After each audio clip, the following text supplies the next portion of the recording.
Mes chers amis, la vie économique et sociale de notre département restera encore pour longtemps marquée par la crise que nous avons connue en octobre-novembre 2011. Il faudra apporter des réponses et ces réponses, je vous les propose en 5 points.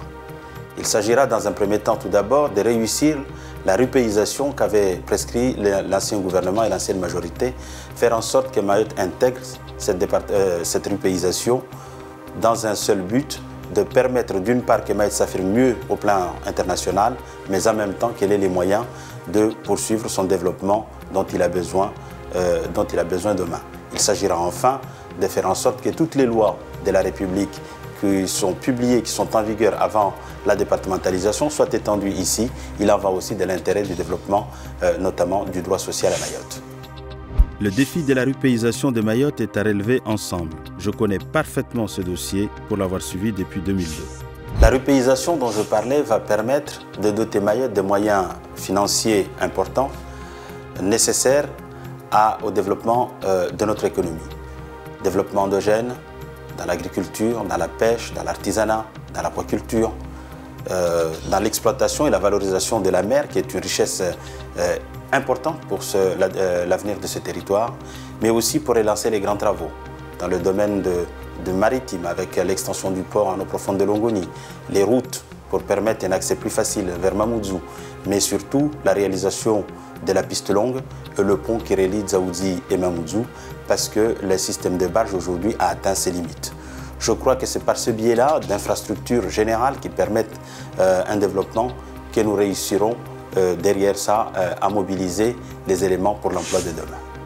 Le développement économique doit être au service du développement de l'emploi marchand. La piste longue et le soutien à la production locale sont pour moi des priorités incontournables. La jeunesse, justement, c'est l'enjeu de la législature qui s'ouvre. Chacun sait que dans toutes les familles, dans tous les foyers, dans tous les villages, dans toutes les communes, nous avons des jeunes qui reviennent de la formation et qui n'ont pas d'emploi. Donc tout doit être fait pour qu'il y ait un emploi, pour que le marché de l'emploi se développe à Mayotte. C'est le sens du projet de développement économique que j'indiquais. Il faudra certainement aussi rajouter la mise en place des zones franches qui sont également nécessaires pour encourager le développement de l'entreprise. Mais les jeunes, pour les construire, il faudra aussi de l'éducation. Dès l'âge de 2 ans, à la maternelle jusqu'à la faculté, mais aussi développer la formation professionnelle, tout faire en sorte pour que chaque élève qui sort de l'école ait au moins un diplôme, que ce soit un diplôme de formation professionnelle ou un diplôme universitaire pour favoriser son insertion dans l'activité économique. La jeunesse de Mayotte est notre avenir. Il faut l'éduquer, lui apporter les formations qualifiantes et lui assurer l'insertion professionnelle. Mes chers amis, comme vous le savez, la République rime avec égalité, égalité sociale. Comment peut-on imaginer que l'on accuse encore trop longtemps des retards par rapport au reste du territoire national? Il faudra que demain soit mise en place l'égalité salariale, l'égalité des allocations familiales, l'égalité de l'aide aux handicapés, l'égalité des personnes âgées pour les personnes âgées, l'égalité pour la bourse nationale. Autant de sujets qui doivent nous mobiliser, mais autant de sujets sur lesquels j'ai eu déjà l'occasion par le passé d'y travailler et de mieux les appréhender. Donc je souhaite mettre cette expérience au service de nous tous, au service de la population. Voilà un enjeu majeur qui doit nous mobiliser. Je souhaite vraiment avoir votre soutien pour accompagner ce développement. La République rime avec égalité. Je m'engage à lutter contre la précarité, donc toutes les lois sociales doivent être étendues à Mayotte. Enfin, vous savez, pour réussir ce développement que je vous propose, nous devons aussi aborder sans faiblesse la question de la sécurité et de l'immigration à Mayotte.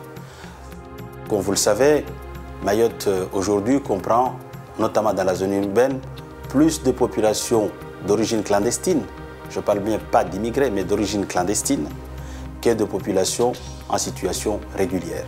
Cette situation ne peut pas durer. Il faut poursuivre la bataille contre l'immigration clandestine, d'où qu'elle vienne.